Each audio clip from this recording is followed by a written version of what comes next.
დღეს მონაწილეობა მივიღეთ ამბასადორიალის დახურვის ღონისძიებაში. ეს არის ძალიან მნიშვნელოვანი ტრადიცია, როდესაც საქართველოს ელჩები და დიპლომატიური მისიების ხელმძღვანელები იკრიბებიან წელიწადში ერთხელ საქართველოში და ყველა ერთად ვაჯამებთ ჩვენი ქვეყნის პროგრესს, ჩვენს საგარეო პოლიტიკურ პრიორიტეტებს განვიხილავთ და ამაზე ქონდა საუბარი, როგორც დღეს, ასევე გუშინ ძალიან საინტერესო 4 საათიანი შეხვედრა გაიმართა, რომელსაც მეც ვესწრებოდი პრეზიდენტთან, პარლამენტის თავმჯდომარესთან, უმრავლესობის ლიდერთან ერთად და 4 საათის განმავლობაში განვიხილავდით ძალიან დეტალურად, მათ შორის კითხვა-პასუხის რეჟიმში, ყველა იმ თემას, რომელიც არის დაკავშირებული საქართველოს საგარეო პოლიტიკის პრიორიტეტებთან და ჩვენი ქვეყნის ინტერესების დაცვასთან. მე მინდა მადლობა გადავუხადო პირველ რიგში საგარეო საქმეთა მინისტრს მაკა ბოჭორიშვილს და ყველა იმ ადამიანს, რომელიც ჩართული იყო ამ მნიშვნელოვანი ღონისძიების ორგანიზებაში. მე მადლობა გადავუხადე ჩვენს ელჩებს, დიპლომატიური წარმომადგენლებს ხელმძღვანელებს მათ მიერ გაწეული საქმიანობისთვის, რა თქმა უნდა, მომავალშიც მათ საქმიანობას ენიჭება განსაკუთრებული მნიშვნელობა ჩვენი ქვეყნის განვითარებაში და ჩვენი ქვეყნის ინტერესების დაცვაში.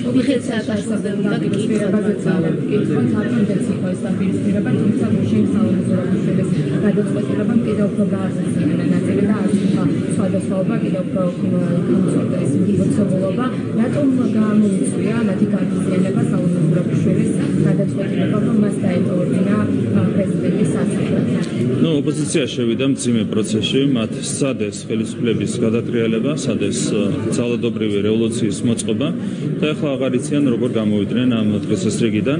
მე ყველას ურჩევდი, რომ გადაიაზრონ ყველაფერი, დასრულებულია ძალადობრივი გზით რევოლუციის მოწყობის მცდელობა და ყველა უნდა გადაერთოს ახლა სხვა დღესასწრიგზე. ეს არის ის დღესასწრიგი, რომელიც ჭირდება ჩვენს ქვეყანას. ეს იქნებოდა ჩემი მოწოდება ყველას მიმართ 29-ში გუშინ საბოლოოდ გაფორმდა ოპოზიციის დამარცხება, როდესაც მთლიანად ჩამოყალიბდა ხელისუფლება თავისი ყველა განშტოებით და საბოლოოდ გამტკიცდა ჩვენი დემოკრატიული სისტემა. ნებისმიერი თავდასხმა ქართულ დემოკრატიაზე არის არამატებლობისთვის განწირული, იქნება ეს შიდა სუბიექტების თუ გარე სუბიექტების მხრიდან განხორციელებული თავდასხმები. ყველამ პატივი უნდა სცეს ქართულ დემოკრატიას, ჩვენს დემოკრატიულ სისტემას. ეს არის ჩემი მოწოდება ყველას მიმართ, მათ შორის ოპოზიციის მიმართ.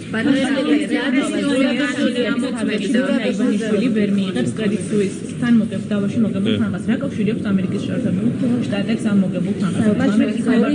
თავის დროზე შტატები ეძღვნებოდა, რომ ეს კრედიტ სუისთან დავა იყო ფინანსური და შტატების მხრიდან ვერ იქნებოდა შანტაჟის ხო, ეს არის ყველაზე საინტერესო. ჩვენ რამდენიმე თვის წინ გვარწმუნებდნენ, რომ კრედიტ სუისთან დავა იყო წმინდა კომერციული დავა, ამას არავითარი კავშირი არ ჰქონდა პოლიტიკასთან, როდესაც ჩვენ ჰქონდა სრულიად განსხვავებული რწმენა და სრულიად განსხვავებული შეფასება. საბოლოო ჯამში კრედიტ სუისის საქმის პირდაპირ მოხსენიებამ სანქციების დოკუმენტში დაადასტურა, რომ სინამდვილეში კრედიტ სუისის დავა იყო არა კომერციული დავა, არამედ ეს იყო წმინდა წყლის პოლიტიკური საკითხი. ეს თემა აქტუალური გახდა, როგორც მოგეხსენებათ, 2008 წლიდან. ბიზნეს ევანიშვილის ანგარიშის ძარცვის საქმე დაიწყო 2008 წელს, როდესაც ბიზნეს ევანიშვილმა ყოველგვარ კომუნიკაციაზე უთხრა უარი მიხეილ სააკაშვილს. როგორც ჩანს, მას არ აბატიეს აგენტთან კომუნიკაციის შეწყვეტა. ამის მერე იწყება ანგარიშის ძარცვის საქმე და გრძელდება ამდენი წლის განმავლობაში. რა თქმა უნდა, ეს არავითარ შემთხვევაში არ არის კომერციული დავა, უფრო მეტიც. როდესაც კრედიტ სუისი ამ დავით ბოლომდე ინადგურებს საკუთარ რეპუტაციას და ამ წლების განმავლობაში 2008 წლიდან დღემდე დაახლოებით 100-ჯერ არის გაუფასურებული კრედიტ სუისის აქციები, ჩანს რომ აქ არ არის კომერციული ინტერესები. პირიქით, კომერციული გადმოსახედიდან კრედიტ სუისი საერთოდ არ აწყობდა ამ დავის წარმოება, თუმცა ეს იყო წმინდა პოლიტიკური საკითხი, იყო პოლიტიკური გავლენა კრედიტ სუისის მენეჯმენტზე და სწორედ ამან განაპირობა ამ საქმის ასეთი სახით წარმართვა. დღეს უკვე ეს საქმე პირდაპირ ჩანაწერით აისახა სანქციების დოკუმენტში, რითაც საბოლოოდ უკვე ფორმალურადაც დადასტურდა, რომ ამ ყველაფრის უკან იდგა არა კომერციული ინტერესები, არამედ იდგა მხოლოდ და მხოლოდ პოლიტიკური ინტერესები და დანარჩენზე საზოგადოება გამოდას.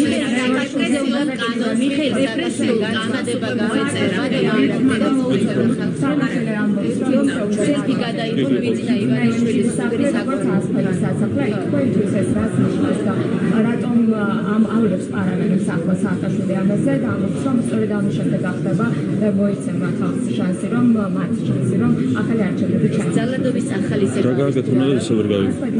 ხო, ამის შემდეგ თუ ისინი და როგორ რა გადაიღონა? ან განსაზღვრება და საქმე უნდა შეიძლება და სელფი მოუწოდებს გავრცელა, ვიდეო მიმართა გავრცელა. რაც მე სააგაშოს მეტი სიფრთხილისკენ მოუწოდებდი, ну რა თქმა უნდა, ცარიელი სიტყვებია, მისი ყველა განცხადება არავითარი ფასი და დატვირთვა ამ განცხადებებს არ აქვს, მაგრამ სააგაშომა თავის თავს უნდა მიხედოს, მას აქვს უამრავი დანაშაული ჩადენილი ქართული სახელმწიფოს და ქართველი ხალხის წინაშე. აქედან გამომდინარე, მე ფრთხილად, მის ადგილზე ფრთხილად მომეკიდებოდი განცხადებების გაკეთებას. ბატონო ირაკლი, ეს ნაწილებში რამდენად აქვს რეალურად ახლა მასალის? ეს ამაშია ჩარჩენილი რადიკალური ოპოზიცია და მიხეილ სააკაშვილი არის მათი ლიდერი, ხო, როგორც მოგეხსენებათ. მე ყველას მოუწოდებ, რომ გამოვიდნენ თვითლიკვიდაციის რეჟიმიდან. რეალურად რადიკალური ოპოზიცია არის თვითლიკვიდაციის რეჟიმში და სააკაშვილის ეს განცხადებაც არის, რა თქმა უნდა, ამის გამოძახილი. არ ვიცი, მე პირიქით პრინციპში ალბათ შემიძლია ვთქვა, რომ ეს თვითლიკვიდაციის რეჟიმი არის ქვეყნისთვის კარგი, რადიკალური ოპოზიციის არის ცუდი. შესაბამისად მათი არჩევანი არის კარგი. რეპრესიულ კანონს უკვე მოეწერა ხელი ბატონო ირაკლი პრეზიდენტმა მოაწერა ამ კანონს ხელი, რომელიც ითვალისწინებს ადმინისტრაციულ სამართალდამკვირვებელთა კოდექსში შეტანილ ცვლილებებს, სანქციებს, დასჯადქმედებებს, ნიღბების აკრძალვას, საჯარო მოხელეების მიმართ რეპრესიებს და ასე შემდეგ.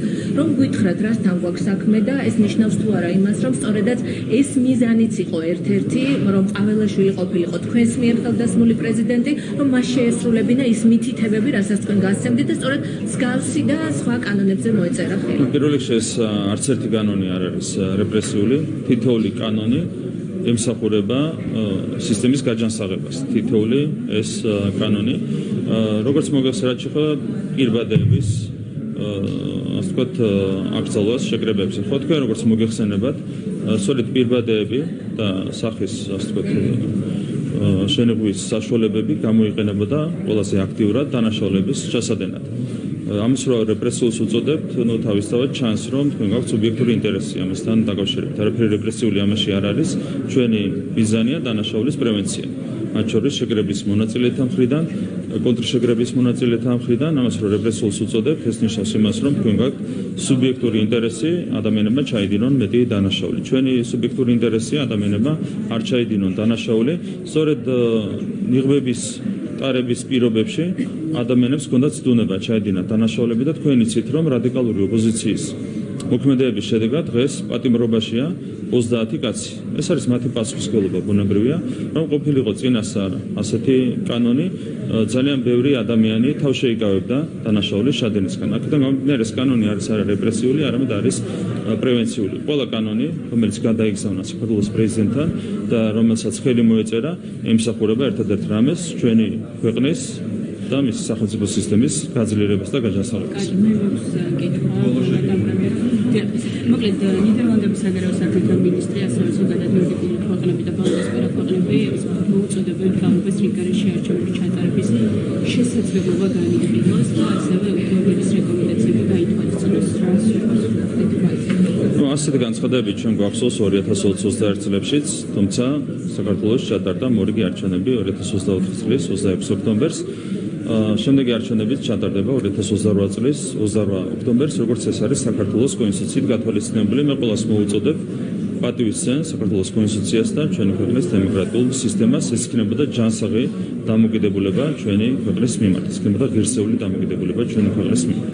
მას ჩაგეკითხებით საუბრობებში და წეგანი იყო პრინციპში ოპოზიციის ნაწილში საუბარი ის ამბობს, რომ რჩება ეს ლეგიტიმური პრეზიდენტად. დღეს უნდა თქვას პრინციპში სადმედის საკითხებზე ადგილსამყოფელი, საიდანაც განეკუთვნება ეს ვთქვათ ფუნქციონირებას.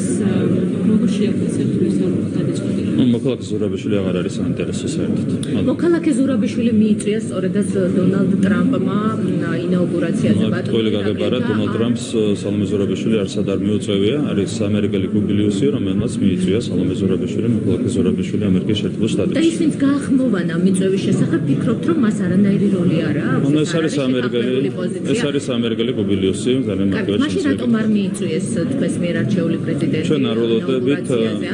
ჩვენ არ ველოდებით ამერიკელი გუბილიუსისგან მოწვევას, ჩვენ გვაქვს კომუნიკაცია, ნახოთ როგორც არის მართება პროცესები. მადლობა.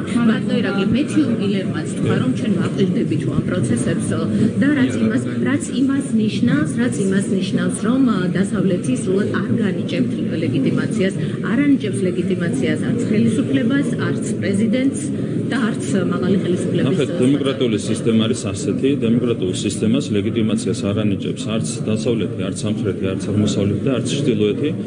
ამ ქვეყანაში დემოკრატიულ ლეგიტიმაციას ხელისუფლებას ანიჭებს ქართველი ხალხი.